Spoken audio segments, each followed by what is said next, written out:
The explosive-laden caravan terror hoax is cast in a new light. The government alleges the coalition deliberately avoided being briefed for political gain. I'm Pablo Viñales, live from the lands of the Ngunnawal people in Canberra. Welcome to Afternoon Briefing. Former Prime Minister Malcolm Turnbull says the Prime Minister and Ambassador Kevin Rudd have done as good as a job as they can in making the case for an exemption to 25% tariffs on steel and aluminium imports into the US.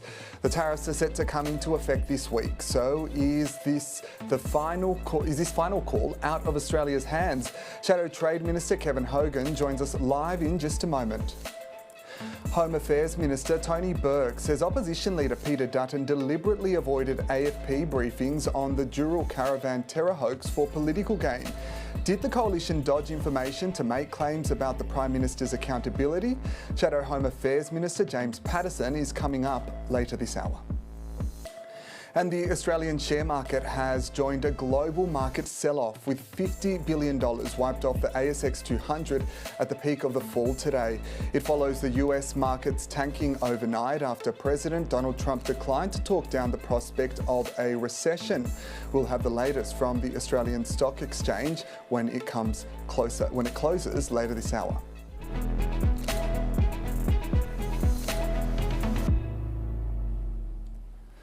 Former Prime Minister Malcolm Turnbull's stoush with US President Donald Trump stayed in the news today after a tense exchange on RM Breakfast. Mr Turnbull defended the timing of his criticism of the president, given American tariffs on steel and aluminium are due to take effect this week. The former PM also says the current government is using the right arguments to get an exemption from tariffs, but predicts Australia won't receive one due to different circumstances to when he was in office. I think Albanese and Kevin Rudd in particular in Washington have done a great job in, as good a job as they can in making the case. But I think on this occasion, they're very, very unlikely to be successful. I hope they are successful. But it's just a different circumstance. And so, we have to face up to that. But I mean, the impact on Australia, it's not good for our steel and aluminium exporters, although, it's a global market. The real problem with Trump's tariff wars or tariff campaign is the impact it's going to have on the global economy. Let's bring in Shadow Trade Minister and Nationals MP Kevin Hogan, who joins us from Lismore, where the flood threat following ex-tropical cyclone Alfred has eased. Kevin Hogan, thank you for joining us.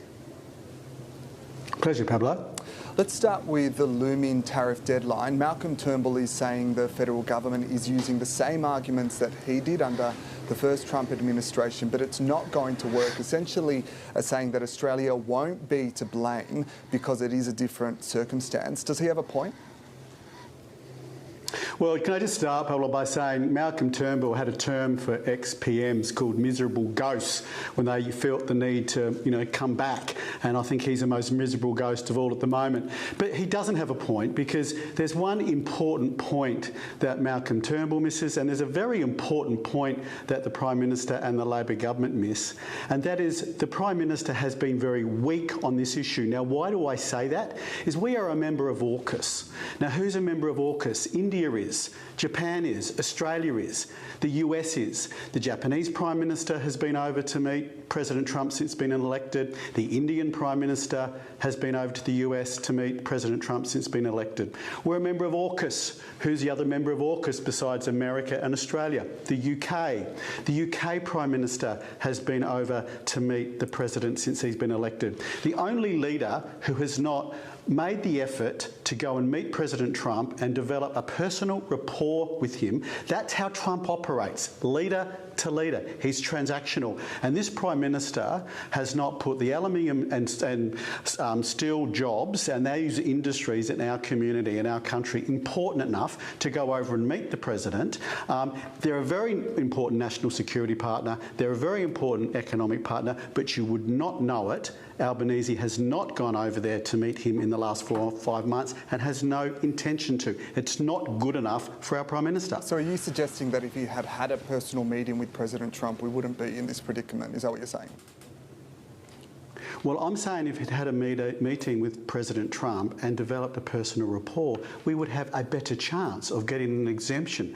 We all know how personal relationships work. In the previous exemption, we had good personal relationships with Turnbull, had a good personal relationship. Joe Hockey, as the Australian ambassador to America at the time, was exceptionally important. Kevin Rudd doesn't seem to have been able to get, the right type of meetings that you would like either, or as easier access. So, look, I'm just saying that if we were to have a good chance of getting an exemption and to show respect to an important national security partner and an economic partner, you would have wished and hoped that the Australian Prime Minister had made the effort to go over and develop that rapport and develop a personal relationship with the US President, and Albanese has not done that and has not made any effort to do that. Okay, so exemption or not, the global trade war is being started by the US administration will be detrimental to Australian economic growth, and that's something that the government can't control. Do you accept that?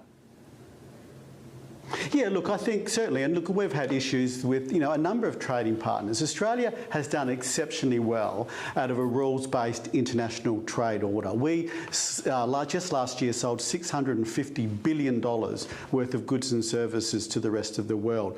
Our big exports, mining, farming, very important to our economy. 1 in 4 jobs in Australia is directly related to our trade industry. So that's important to us.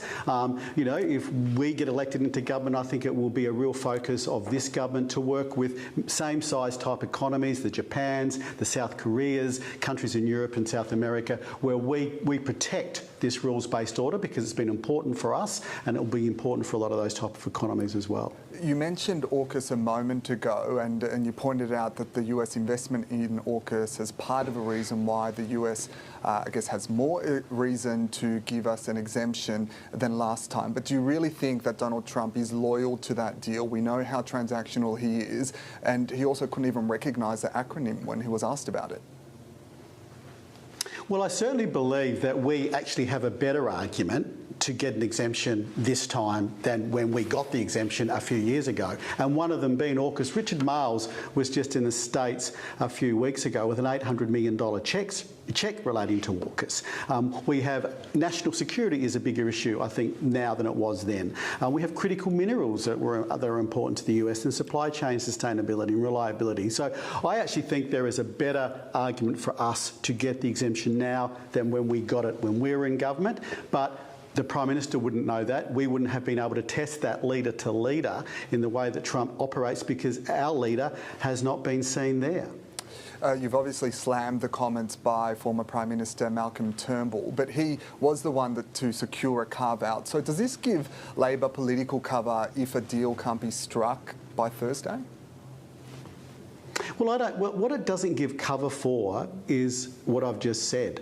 I mean, I want the Prime Minister to explain to the Australian steelworkers and the Australian aluminium workers, I want the Prime Minister to explain why he hasn't been bothered to go to the US to meet President Trump personally to put Australia's case. He hasn't answered that. Other people have gone over there. He has not shown the respect or been bothered to put this as an important enough relationship to do that. And that's the question I think that needs to be answered. What do you say to the argument that world leaders need to stand up to Donald Trump and follow Canada's approach, the new Prime Minister there, Mark Carney, who's directly and aggressively criticising the US President? Well, look, leader to leader, I think the best thing you can do as a leader of an important country to us, the US is an important national security partner, they're an important economic partner and have been for many decades. Again, what I think you should do is develop a personal relationship with that leader. When there's a new President of the United States, the Australian Prime Minister should go there and meet them and have a rapport with them, develop a rapport with them, especially when you have an issue like this tariff issue. Now, will there be disagreements? Absolutely. Are disagreements okay to have with a friend? Absolutely. So you can do that. But again, you need, like in any relationship, to have a rapport, to have a relationship. He's had, from what I can gather, one phone call in 4 months of any substance. It's not good enough. Okay, on the flooding, you're obviously based in Lismore. Can you firstly give us a sense of the latest on the ground there? And also, the Prime Minister mentioned he invited you to a press conference wanting to show bipartisanship in the response. Have you been satisfied with the federal government's response? Well, what we dodged, what we are very grateful for here in Lismore, and indeed the wider Northern Rivers region, I mean the Clarence Valley and other places as well, were hit by effects of the tropical cyclone. So just to give you a perspective on this, in Lismore, in the 2022 flood, the flood peaked here at a level of 14.5 metres. This event we had just this week, the level was 9.5 metres, so the water level was 5 metres lower. So this was a flooding event in the end for us. We prepared very well, and I think that was the preparation was very well managed by both state, federal and local governments, because in this case we had 4 or 5 days notice of that. So the preparation was good and we really dodged a bullet. The event was like an event we would have every 3 or 4 years as a rain event. So, you know, it's a much different scenario as before, which we're very grateful for. And have you been satisfied with the federal government's response to it?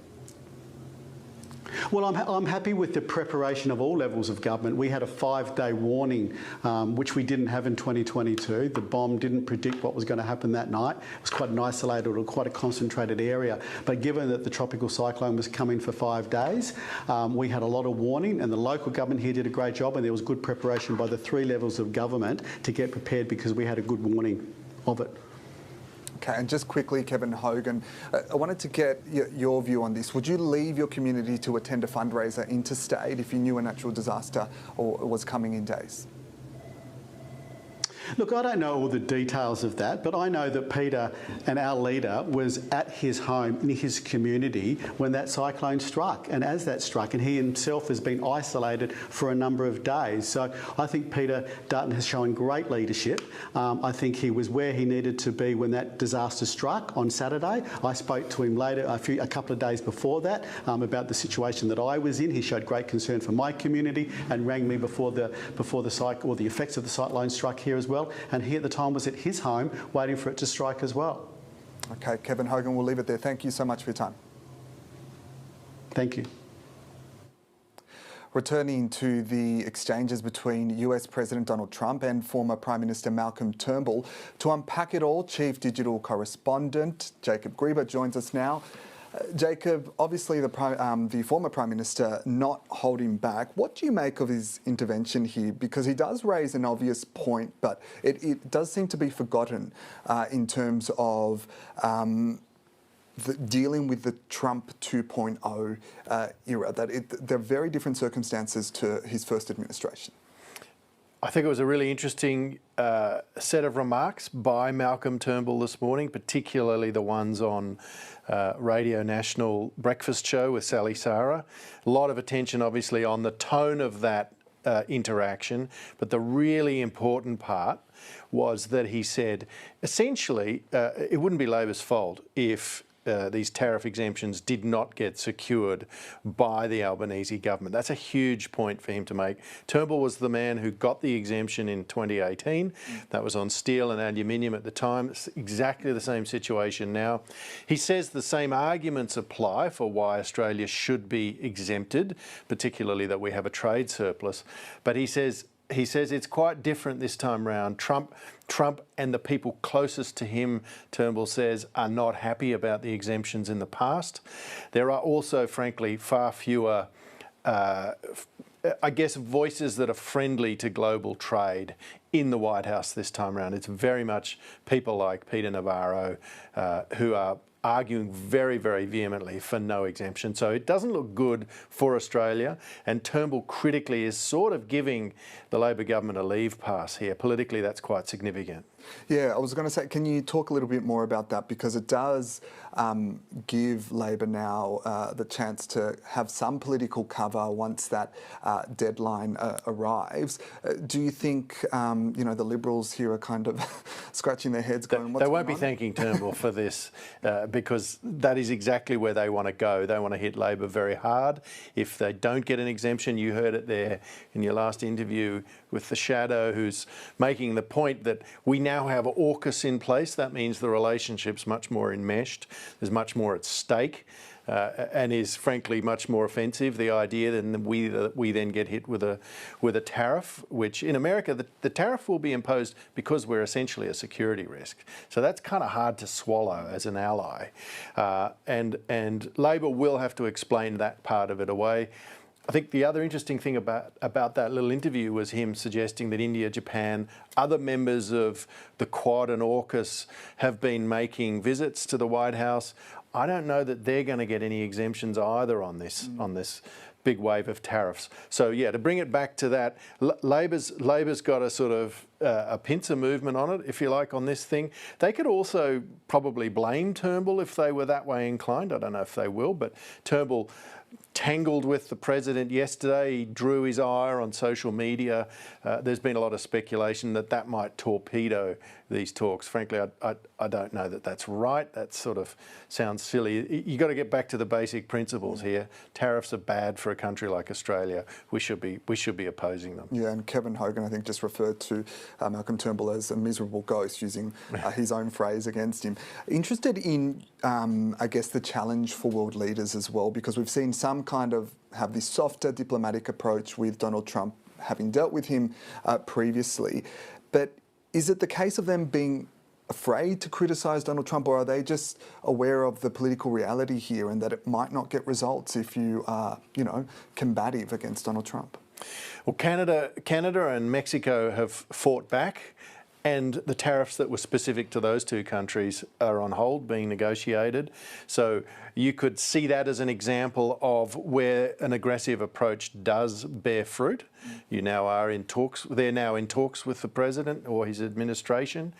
You've seen Mark Carney, who has now become the Canadian Prime Minister. There was very much a mood in the Liberal Party over there, which is the Progressive Labor, I guess, party equivalent in Canada, for both the candidates going for that position to replace Justin Trudeau, taking very assertive, very aggressive lines against Trump and the tariffs. Now, they're much closer to it. It's a much bigger part of the Canadian economy, and they're not holding back. And that's very different to the last time round when Canada got hit. They tried to play the game, the hide behind the couch sort of game. Now, Australia, obviously, slightly different position. We are enmeshed on things like AUKUS, but we haven't really come to the crunch yet on this thing, and we're going to find out very soon in the next 24 hours or more whether we get an exemption. And how we respond will be an important test for the Prime Minister. The assertive approach that we've been doing it, I think, behind closed doors, we're told, but we'll see if it bears fruit. It feels like a very different setup this time round. Yeah. Jacob Gruber, we appreciate your insights. Thank you. Thanks, Pablo.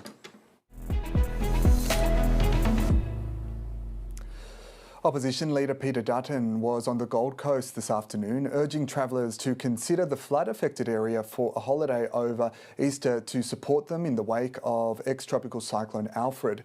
He was asked to clarify the coalition's position on divestiture powers for insurance companies after conflicting language over the policy from senior coalition frontbenchers over the last couple of days. Here he was. If the advice to our government is that there is a concentration of power or market share vested in the big insurance companies in this country, and that concentration of market share has led to businesses and families not being able to get insurance cover, or indeed has led to people paying astronomical prices for their premiums and therefore market failure, my government will act, and we will divest if that's what's required to get competition into the marketplace. Time now for our political panel for today. Queensland LNP Senator Paul Scarr and Labor MP for Darwin, Luke Gosling. Thank you both for joining us. No worries, mate.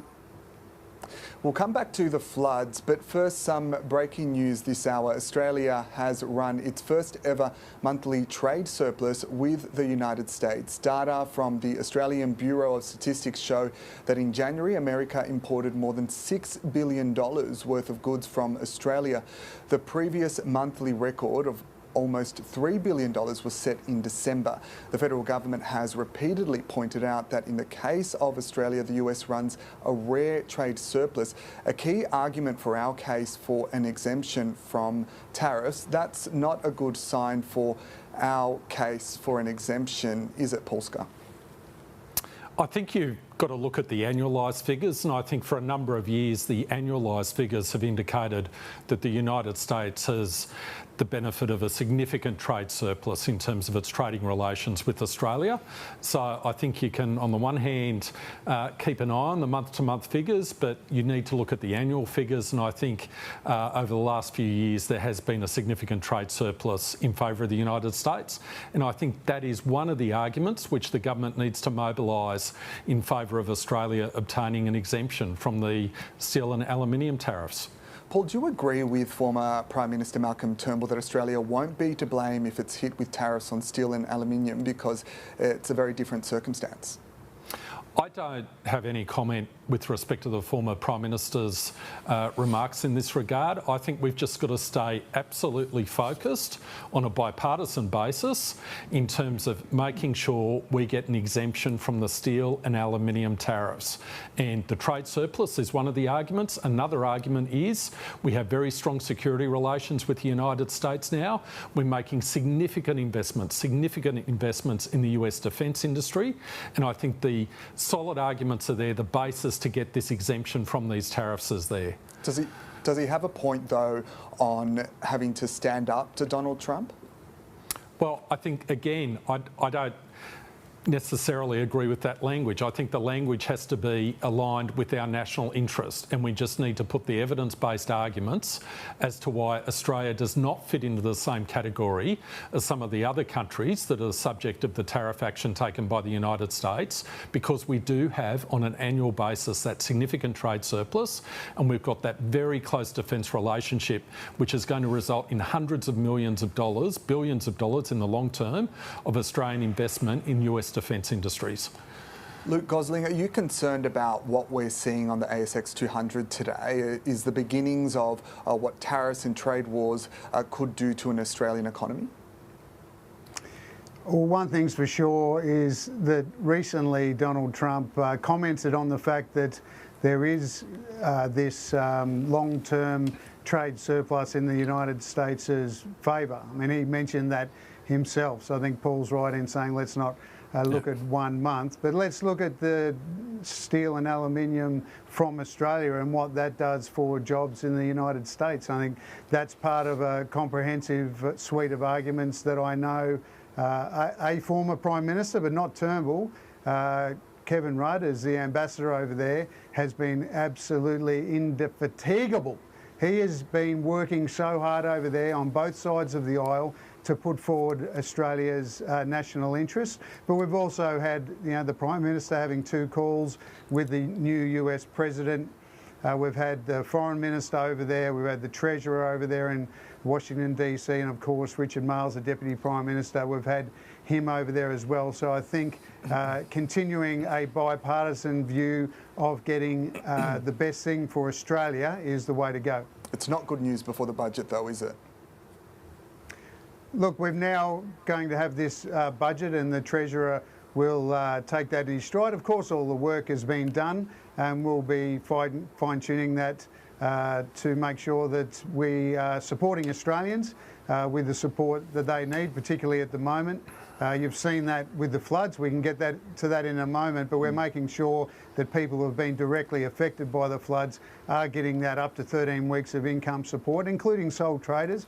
And I think that's just one example of the fact that the federal Labor Albanese government is there to help Australians with their needs.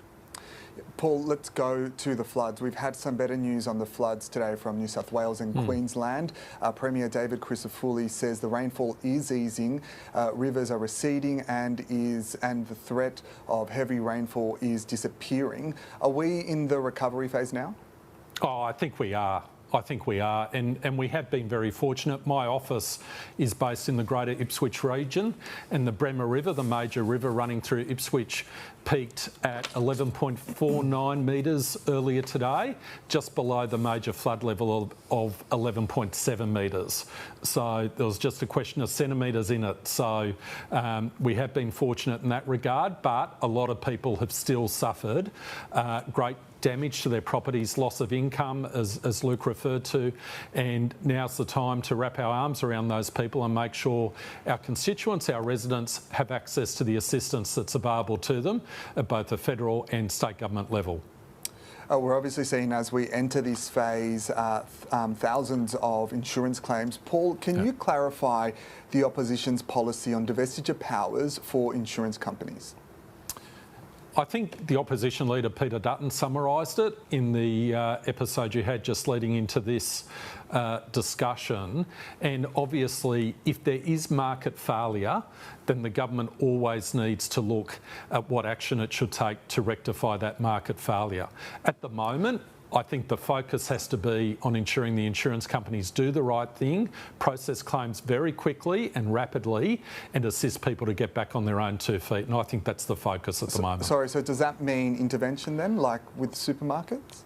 Well, it depends. It depends upon how the market is operating, whether or not there is market failure. So I think the opposition leader summarised the policy in the previous episode there, and it depends how the market is operating. Where there is market failure, then those are the circumstances where governments of any persuasion need to consider whether or not to act. And clearly, we want an insurance market where consumers across the whole of our country can obtain affordable insurance to make sure they protect their assets, key of which is the family home.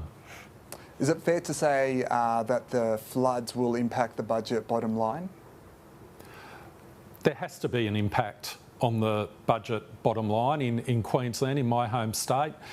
We've had 5 days of severe disruption to the economy, so that is going to have an impact. We also have the cost of the recovery phase, including people making their claims in terms of compensation and also relief. So there necessarily has to be an impact on the budget line.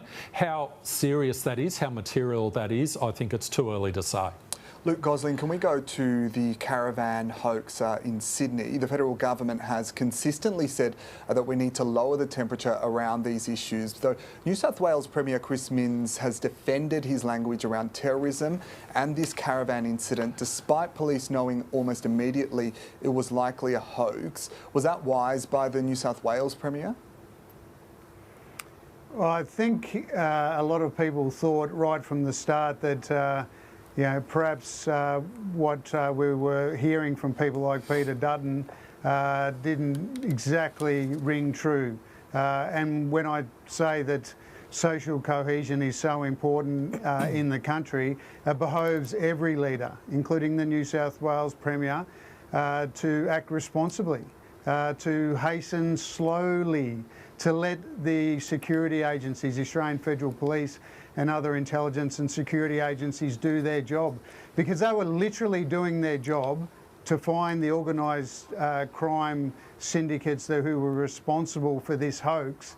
When the Leader of the Opposition is out there sort of beefing it up and getting the Jewish community, for a start, quite distressed. So I think it was a mistake by him, and one that I hope that he learns from. Paul, given what we've learned today, does the coalition's approach to the caravan terror plot or hoax now just look like a media tactic? No, I don't think so, and I dispute Luke's characterisation of the opposition leader's comments. Peter's comments in relation to the caravan incident were totally aligned with the comments which the Prime Minister made at the time, where he referred to it as the essence of terrorism, and also, as you referred to, the New South Wales Premier's comments. The big question in this is, when was the Prime Minister briefed, and why was he briefed, if he was, after the New South Wales Premier? And those questions haven't been asked, haven't been answered. My colleague, Senator James Patterson, has pursued those questions of the government, including in estimates, and we would like to see answers to those questions. Okay, can we go to the upcoming budget now? For the third report in a row, the Economic Inclusion Advisory Committee has called for a significant increase to the job seeker rate as its main recommendation. Luke, to you first, would a re-elected Labor government listen to that call? Well, as you might have seen in the report, the federal government already has done a lot of the things that were recommended by that, and that's a massive second increase to rental assistance, for example, to help those people on doing it tough on really low incomes. But it's also raising job seeker. We've already done that, as well as youth allowances and those sorts of things. People on very low income. But to be clear, like the federal government wants every Australian who can work to work. We need to increase our productivity. We need to make sure that we've got everyone, able to do what they can for not only their families but for the country. And we don't want to see people staying on job seeker for a long period of time. At the same time, I think your viewers understand that a federal Labor government will always ensure that a safety net, a social safety net, will be there for people when they need it. One thing that's really important to note is we've increased that threshold where people who are working part-time, trying to get off income support. There's a higher threshold now for them to do that. So we want to, practically, and we are, helping people get into work, and that's our focus. Okay, Paul Scarr, Luke Gosling, thank you so much for joining us this afternoon. Thank you. Good on you, mate. And here are some of the top stories this half hour. Former Philippines President Rodrigo Duterte has been arrested at Manila's International Airport. The 79-year-old was taken into custody after he arrived on a flight from Hong Kong. The International Criminal Court ordered the arrest as part of its case against the former leader over mass killings that happened under Mr. Duterte's crackdown on illegal drugs. Recovery efforts are ramping up in flood-affected areas of southeast Queensland and northern New South Wales. Multiple flood warnings remain in place and more than 100,000 properties still have no power. The Bremer River at Ipswich peaked below the expected level, bringing relief to residents. Flooding is also slowly easing along the Logan River. And the Australian share market has joined a global stock sell-off, dropping to a 7-month low. The All Ords was down about $50 billion at its lowest, which extended across Asian markets. US stocks plunged as concerns about a slowing economy saw investors head for the exits. The Nasdaq dropped 4% on its worst day since September 2022. Well, joining me now is finance reporter David Taylor with the latest on the stock rout. David, what sparked the sell-off on Wall Street overnight? Yeah, g'day Pablo. Look, all eyes are at Donald Trump. And there has been, I guess, some fear in the market over the past few months, ever since Donald Trump was elected President of the United States, that his tariff policies would lead to global uncertainty and global volatility in terms of trade, but also, given the nature of tariffs being a tax on imports, that it would raise questions about US inflation. And of course, in the United States, over the past 6 months, the emphasis has been on whether the US Federal Reserve will cut interest rates over this year, perhaps a number of times, and that's produced confidence in the economy. Has also produced confidence on Wall Street and has seen share markets really go to all-time highs. So there was always that sort of background speculation that if tariffs were implemented to their full extent, then maybe the inflation that would come with that would produce the need for higher interest rates, and that would spark growth concerns. So recently, and given the implementation of a number of tariffs coming into effect in recent days and weeks, the question has always been, what's the impact for the global economy and what's the impact for the US economy? And rumblings of a US recession stirred particularly last week when there were concerns of mass layoffs from the Department of Government Efficiency led by Elon Musk. Now, overnight, President Trump was on Air Force One, and a reporter asked him specifically if he was afraid or concerned about the US entering a recession, and he avoided the question. He also avoided the question in another interview, and that produced a lot of nervousness on Wall Street. And the SMP 500, which is the main benchmark index on Wall Street, was already sliding pretty heavily.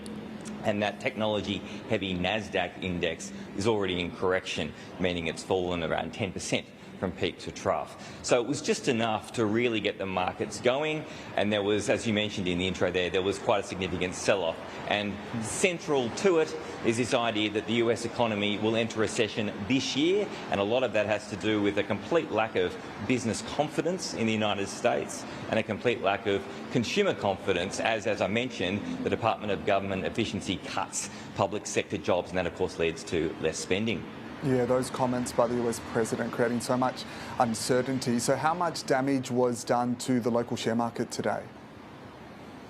Well, Pablo, this is where it gets really interesting, because the market sold off as you would expect this morning. So at its worst, just before midday, it was down around about 1.9%, consistent with Asian markets too. The Nikkei, which is Japan's main stock market index, was down at around 3% at one point, and Hong Kong's Hang Seng was also down around 1.9%. So we're not talking pandemic emergency levels, 3 and 4, 5% drops, but these are significant falls. What's fascinating though is just after midday, some buyers entered the market, and we know that because the ABC has spoken to stockbrokers throughout the day to try and find out what's happening in terms of trading. But buyers moved in, and stocks like the Commonwealth Bank actually ended up in positive territory.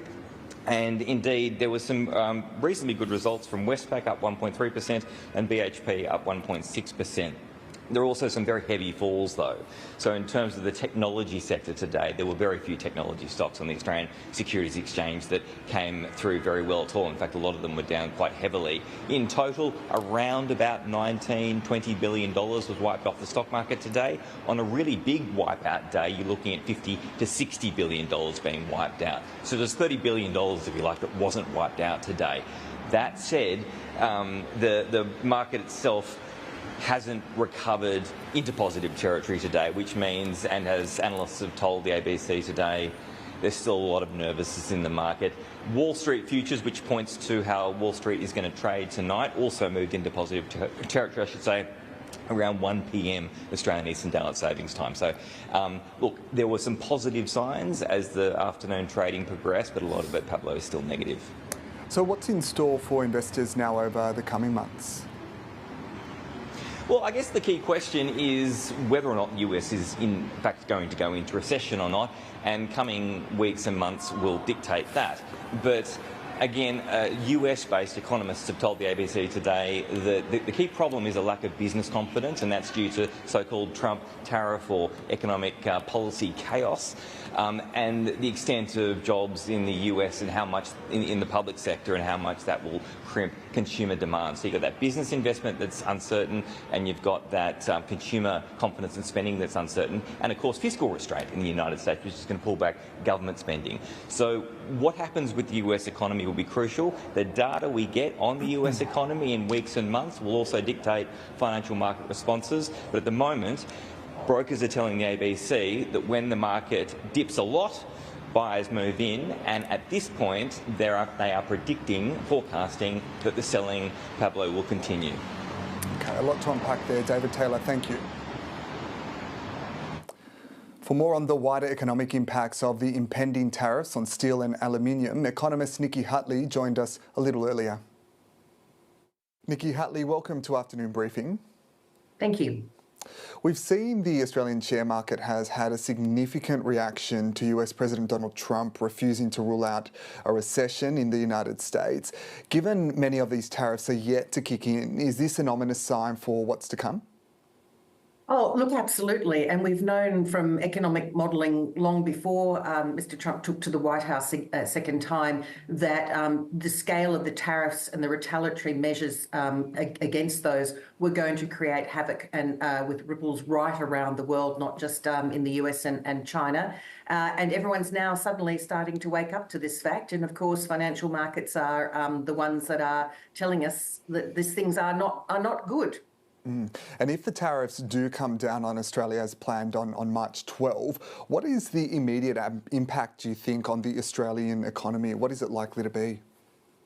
So look, in the very short term, there'll be limited impact because although exports from Australia to the US will become more expensive, most US firms that import from Australia won't be able to immediately access alternative markets. It will take them time to find where they can get better product or cheaper product. And of course, tariffs are going on aluminium and steel right around the world. So it's not just Australia. So it may be for a time that rather than switching markets, you just see US products go up in price, particularly ones that use those raw metals into other goods. And over time, they become more expensive, demand goes down, and then that feeds back into Australia. So I guess it's not a short-term hit. It's something that's going to feed through over months and even a couple of years, perhaps. Obviously, Donald Trump has made his position on tariffs very clear. So are tariffs the new normal now? And what does it mean generally for us? Yeah, look, they definitely are the new normal, although, of course, we saw the last Trump administration put in quite a range of tariffs as well, and those weren't removed by the Biden administration. Right around the world, we see tariffs. In fact, since the global financial crisis, there's been increasing amounts of protectionism, but this is taking things to a new level. We know that it'll affect some countries more than others, so particularly Canada and Mexico, the modelling suggests really big hits to their economy. In the case of Canada, -2, -4% off GDP there, so bringing on a recession. The same in the US itself. In the US, it not only gets hit with growth, but also in much higher inflation as those higher tariff prices get passed on to consumers by the businesses paying them. And for Australia, there's a couple of things. One is, of course, we export a lot to China, who in turn exports to the US. Will the export demand from Australia go down? Probably. In terms of prices, though, we're more likely to see downward pressure because we could well see dumping from countries like China that aren't able to get their goods into the US market, perhaps, and they start to dump them in other countries like Australia. So that actually could bring downward pressure on prices. It's very messy, it's very complicated, it's very tangled, but none of it is good. Yeah. And can you speak a little bit more to that? You mentioned China, you mentioned how messy it could become. What about, I guess, for the Australian economy when it comes to a broader trade war? I mean, how damaging would that be? Oh, look, exceptionally damaging. I mean, we know how much Australia relies on China for our export demand. We have seen encouragingly in recent years a bigger pickup in services exports, but they are still a fraction of the monies that come into the country, the important contribution to growth that we get from those mineral and metal exports that particularly go to China and other commodities. So to the extent that trade is disrupted, that investment is uncertain and disrupted, none of this is good for the Australian economy or the global economy. We're a very small, open trading economy, and the more disruption there is to global trade, Australia is one of those countries that gets hit quite hard. What about in terms of inflation? You mentioned how damaging it would be for the Australian economy, but most consumers would be concerned around what it might mean for prices. And obviously there are a lot of variables here, but what would it do you think, in terms of the government's efforts to bring down inflation? So I think in the short term, we're not going to see anything happen right away. Over time, of course, as American products become more expensive, when they then ship them out to Australia, even if we don't have retaliatory tariffs, we're still going to see prices rise over time, but it will take some time to flow through. Australia imports from the US a lot of machinery, cars, technical kind of medical products, that sort of thing. So not stuff necessarily that the day-to-day person's going to see unless you're a big fan of, Reese's chocolates or something like that. But even then, it takes time for those price rises to go through. So I'm less concerned from an Australian perspective about the inflationary possibilities, more concerned about what it might do to overall growth at a time when we're just barely, holding our heads above water. For last quarter's GDP, we had for the first time GDP per capita increased by a minuscule 0.1%. So living standards have been going backwards, and we just don't need any more of that. I can confirm I am a fan of Reese's chocolates, but does Australia actually have any cards to play here? You mentioned retaliatory tariffs. Can it retaliate them, and could it actually impact the US economy? Look, we absolutely could retaliate, and oddly enough, the US has a trade surplus with us. So if we put our tariffs on, it would affect them more than it affects us. But Australia is still a very small part of the overall US import story. So our ability to affect them is probably much, much less. There's a little bit there, but much less than, say, China or other countries, Europe, particularly Canada and Mexico, of course. So, but getting in this tit-for-tat trade war is just not going to be good for anybody. And so I would, caution our government to be very careful about how we respond. These are important industries, obviously, but at the moment, only a small part of Australia's exports are affected. We'll see what the president does next. And of course, that's anybody's guess. There's no rhyme or reason to his actions, it appears, other than him wanting to raise revenue to pay for tax cuts through these tariffs. Yeah, anybody's guess really says it all. Nikki Hutley, thank you so much. We appreciate your time. Thank you, Pablo. New South Wales Premier Chris Minns today defended the public benefit of describing a caravan found laden with explosives in Sydney's west as terrorism, despite scepticism from the Australian Federal Police, who yesterday said it was a con job fabricated by organised criminals. The Premier insists it would have been negligent to rule terrorism out early in the investigation. New South Wales Police hadn't ruled that out. I mean, we were facing a situation where there'd been a series of violent attacks in our community. The motivation for that was open for an investigation, and it continued from that point. But nothing could have been ruled out at that point, and I think it would have been negligent if it was ruled out at that early part of the investigation. Home Affairs Minister Tony Burke has accused opposition leader Peter Dutton of deliberately avoiding being briefed on the Dural caravan for political reasons. Mr Burke says the AFP and New South Wales Police had been very deliberate in what information they decided to make public throughout the process at different points in order to prevent misinformation. They received a briefing right at the start, and as it developed and as Peter Dutton kept going, we kept publicly calling him out and saying he hasn't received a briefing. We could not have signalled it more deliberately and more loudly. Peter Dutton would have understood exactly what we were saying, and he didn't care. ASIO had publicly talked about lowering the temperature. We were publicly saying he should get a briefing from the Australian Federal Police. Peter Dutton made a decision to avoid the Australian Federal Police and to ignore the public advice of ASIO. To speak more about that accusation, Shadow Home Affairs Minister James Patterson joins us now. James Patterson, thanks for speaking with us. Good to be with you, Pablo. So did the opposition leader deliberately avoid briefings to make what the Labor is saying outrageous claims about this caravan hoax? No, Pablo, these are really desperate attempts by Tony Burke to distract from the failures of the Labor Party and Anthony Albanese when it comes to national security and community safety. We were briefed. I was briefed on behalf of the opposition on the 30th of January, and at no stage did police tell us that this was a hoax or possibly a hoax, and no stage did the government tell us that we needed to receive any updated briefings because there'd been developments in the case. What Peter Dutton said, what I've said, what others have said is completely in line with what the New South Wales Premier Chris Minns said, and completely in line with what the Prime Minister said. They both called it terrorism, we called it terrorism, and that was the best available evidence at the time. And following that initial briefing that you received, did you request any further briefings? Well, we had no reason to believe there'd been any significant developments in the case, and police were publicly saying that they were very limited in what they could share about the case, and we assumed that that was the case for us. These briefings happen on a routine basis between governments and oppositions, and it is extraordinary and desperate for Tony Burke to politicise that. There are dozens of these briefings that the public never hears about and shouldn't hear about, and actually it's pretty reckless to be publicly disclosing it in the way that Tony Burke has today.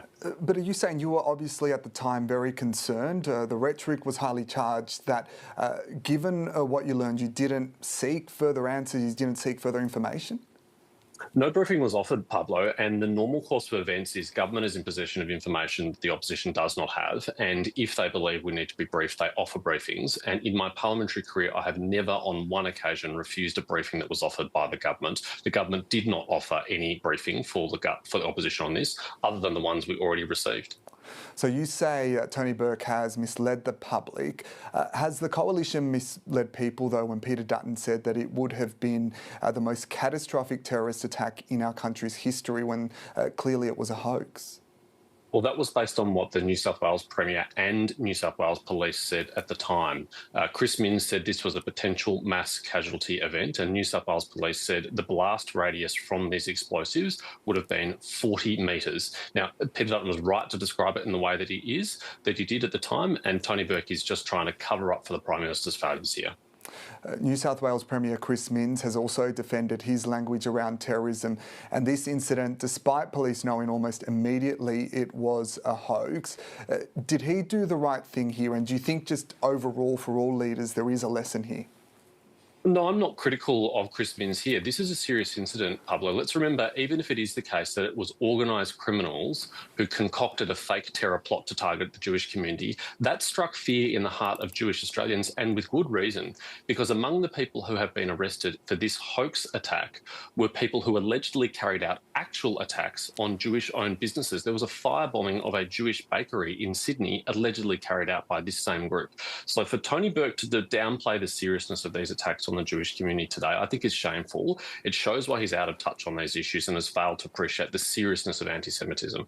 But do you think there's a lesson here for all political leaders around language and around the temperature in a situation that was highly charged?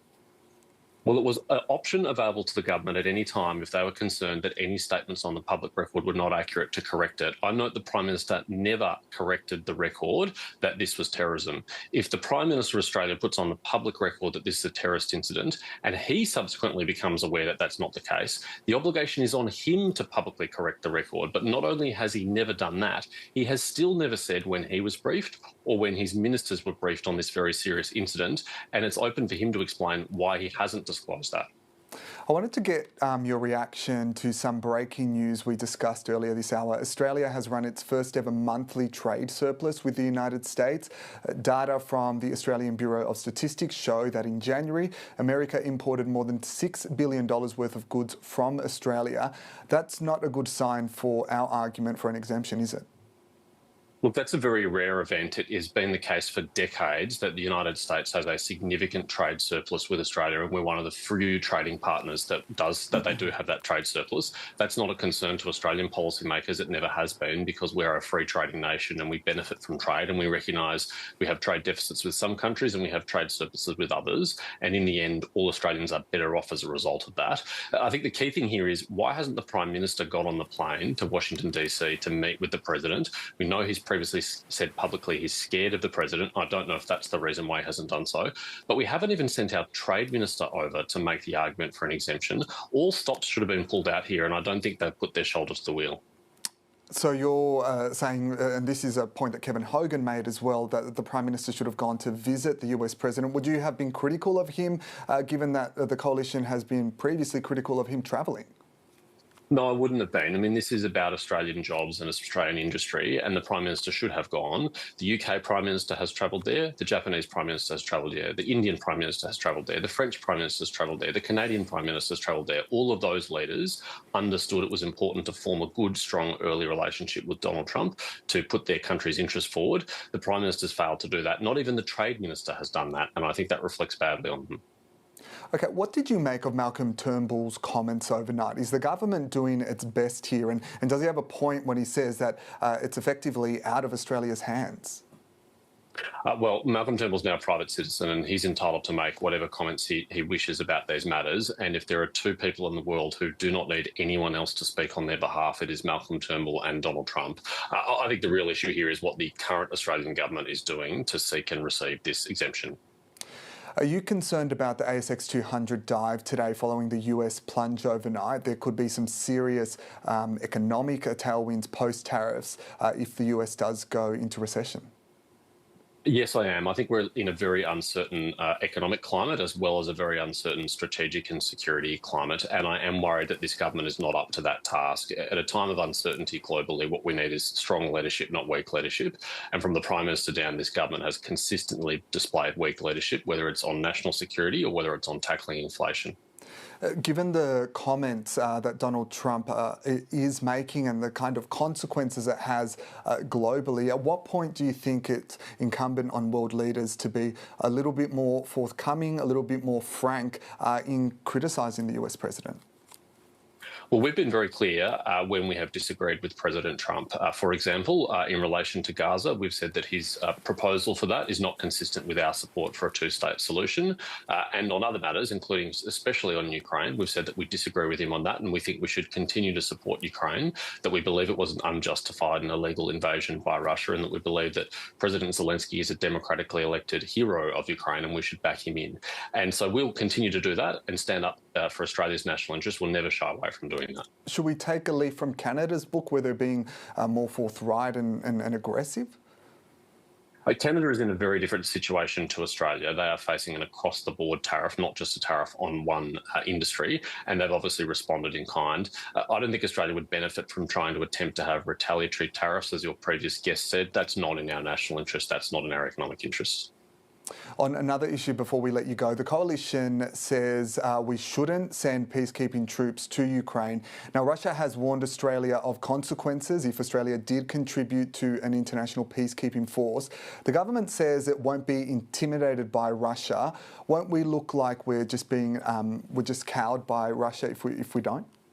Well, we certainly shouldn't make our decisions about that based on what Russia says or does. We should make those assessments in our own national interest. But this is frankly a thought bubble from the Prime Minister. It was a deeply unserious comment that he made. The work has not been done to determine how or when Australia could contribute to such a peacekeeping force. Indeed, we're probably a long way away from peace actually being achieved in Ukraine, and that couldn't be, and we couldn't be sending anyone until we do. So I'm really surprised that the Prime Minister has put that on the public record, that we're contemplating that without the work being done. And I think it shows when it comes to national security, he lacks the instincts to protect Australia. But given that we've seen leaders of France, the UK, Keir Starmer referring to the coalition of the willing and calling for, I guess, the global community to step up, is it really a thought bubble when we have like-minded countries calling, I guess, for more support around the world? Well, Europe is in a very different situation when it comes to the war in Ukraine that Australia is. It's a continental war which they are direct parties to. We are a strong supporter of Ukraine, but we are not a resident party on the continent of Europe. And frankly, I think it is unserious from the Prime Minister. I mean, this is someone who's cut defence capability, including infantry fighting vehicles, and you can't deploy Australian men and women in uniform to a war zone if you don't have armour to protect them. Otherwise, you're putting them at risk. So if this Prime Minister was more serious about investing in defence, about increasing defence spending, this might be a different conversation, but he's cutting defence at the same time as he's talking about deploying Australians to the front line of a war. Marco Rubio says Ukraine may be forced to do difficult things as part of a deal. Noting it would be difficult for them to reclaim land. Is that acceptable, do you think? Well, we have said that we think it would be a terrible thing if Ukraine was forced to enter into a peace agreement on unacceptable terms to Ukraine, because that would send the message that Vladimir Putin had been successful and that there is a reward for behaviour like that. And that could be misinterpreted by others, including in our own region, that this kind of behaviour is rewarded and that the world will stand by that. So we think it would be very unfortunate if that was the case. Okay, James Patterson, just lastly, the head of the Ukrainian World Congress called for Australia to be ready to break with the United States and intensify our support. You obviously don't agree with that approach, but does Australia perhaps need to think about how it can play a bigger role here, given the US has stepped off the stage, so to speak? I think there is more that we could do and we should do, and I'm deeply concerned and disappointed that a decision of the Australian government to provide M1 Abrams tanks, which we've been calling for some time to Ukraine, has been so significantly delayed, and there is James no Patterson, delivery in sight. I'm so sorry. We're going to have to interrupt you there. We really do appreciate your time. Thank you. That's afternoon briefing for today. Stay with us here on the ABC News channel. Joel O'Brien is up next with today's top stories. See you soon.